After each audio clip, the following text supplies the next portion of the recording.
Tipología de lenguajes. ¿A qué nos referimos cuando hablamos de este tema? Pues bien, para saber sobre esta tipología de mensajes, antes debemos de saber que dentro de la estructura comunicacional, el mensaje es esa parte fundamental que va a definir la dirección de la conversación, así como el comprendimiento de la misma. Esto quiere decir que dentro del mensaje se va a plantear la idea que se desea transmitir, lo que al mismo tiempo va a implicar que el receptor lo comprenda o no lo comprenda. Por ejemplo, un emisor dentro de su mensaje puede transmitir ideas llenas de finanzas que un receptor dedicado al arte no podría comprender.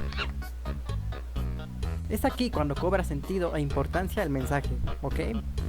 Entiendo. Dicho esto, ahora sí vamos a la tipología de mensajes. Como ya conocemos la importancia del mensaje, ahora puedo decirles que dentro de la tipología de mensajes se clasifican tres aspectos fundamentales: por contenido, por lenguaje y por soporte. Dentro del apartado del contenido tenemos una clasificación de 6 tipos diferentes. Informativo/educativo. Estos suelen ser similares, pues son aquellos que dan a conocer algo de manera objetiva, donde las ideas son claras y lógicas, con el propósito de generar estrategia y aprendizaje en los receptores con los que interactúa, como en este video. En estos contenidos hay información en contexto, no existe la objetividad absoluta, se identifica la organización que realiza la publicación, debe de tener un sistema de significado y métodos de interpretación para que se construya una realidad y se ajustan a los planes académicos. Ejemplos de estos los podemos encontrar en periódicos, en noticieros, en indicadores de emergencia y por supuesto las clases. Contenido publicitario. Esta se refiere al conjunto de textos, imágenes y recursos audiovisuales para captar la información del receptor y asimismo promover el consumo de lo que se esté promocionando.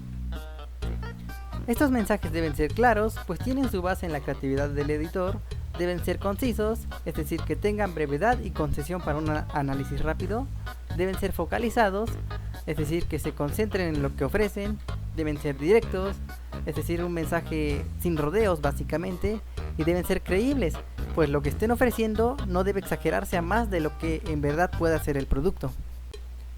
Como ejemplo de este tipo de mensajes podemos encontrar los anuncios que hay en carteles, en la televisión, en la radio, en internet y entre otras cosas. Contenido propagandístico. Se refieren a aquellas actividades comunicativas que se llevan a cabo dentro de cualquier medio de comunicación, sea TV, sea radio, sea internet, con el fin de convencer al receptor para que apoye a una causa o a alguien o a alguna organización. Dichas actividades suelen ser de orden político, ideológico o religioso, con el objetivo de conseguir aceptación, adoctrinar la cosmovisión del individuo, es decir, la manera de pensar de una persona, convencer respecto a una idea o acción, y atacan al oponente de una ideología u organización distinta, lo cual puede tener efectos dentro de la economía, en la educación y en la cultura. El ejemplo más claro de este tipo de mensajes los tenemos cuando en la televisión o en la radio algún político nos presenta sus ideas en forma de comerciales con el fin de que votemos por ellos. Este hecho siempre lo tenemos presente en las elecciones. Contenido de entretenimiento. Son aquellas que tienen fines recreativos y se aplican cuando hay tiempo libre. Las consecuencias de este uso son las liberaciones de tensión que hay en el trabajo y en actividades cotidianas. Este contenido varía dependiendo del tipo de público, pues estas se adaptan a las características de cada individuo, causando satisfacción y diversión en el mismo, es decir, cada quien se satisface con lo que le gusta. Ejemplos de esto los encontramos en telenovelas, en series y películas de plataformas de paga o bien en las redes sociales. Y por último, el contenido cultural, el cual se basa en las características que adquiere una persona debido a las costumbres y tradiciones que se llevan en su grupo social o familia desde hace varios años. En eso se basa el contenido cultural. Ya cubrimos el aspecto del contenido, ahora vamos con... Dentro del aspecto del lenguaje tenemos 3 clasificaciones, las cuales son icónicos, verbales e icónicos verbales. Los verbales son aquellos mensajes que se llevan a cabo en un texto breve y preciso. Con eso dan a entender toda la idea. En cambio, los icónicos son aquellos que dan a entender su idea mediante el uso de una imagen. Y los icónicos verbales son aquellos que fusionan tanto texto como imagen para dar a entender su mensaje.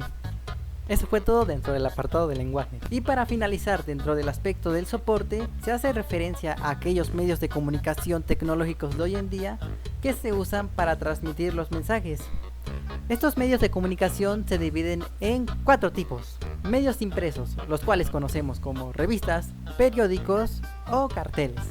Medios auditivos, que como su nombre lo dice, son mensajes que simplemente podemos escuchar, como la radio. Medios audiovisuales, que son aquellos que se pueden apreciar dentro de una pantalla con sonido, como lo es el caso de este video. Y por último, los medios cibernéticos, los cuales se basan en transmitir mensajes por medio de las redes sociales, como Facebook, Twitter, WhatsApp o YouTube, que son las más básicas que podemos conocer. Y eso fue todo por parte de esta información denominada tipología de mensajes. Espero que el video te haya servido y muchas gracias por verlo igualmente. Y bye.